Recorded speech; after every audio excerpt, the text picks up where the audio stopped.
लोग गुफा में चल रहे हैं जैसे लग रहा है। ये वाटरमेलन है, चलो खा लेता हूँ। सुबह से मैं कुछ भी नहीं खाया। तो ये वॉच है और ये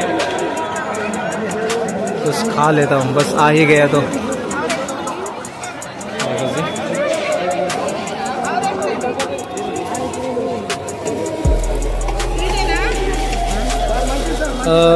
कितना है भैया वाटरमेलन? 20 रुपीज़। हाँ, एक प्लेट दे दो।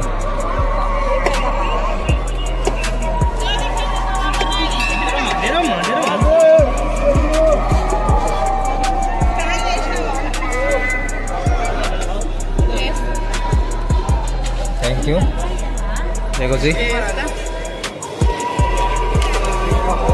चार मीनार के बगल में वाटरमेलन सेल कर रहा था, अभी खाएगा। बहुत गर्मी है तो खाना बनता है।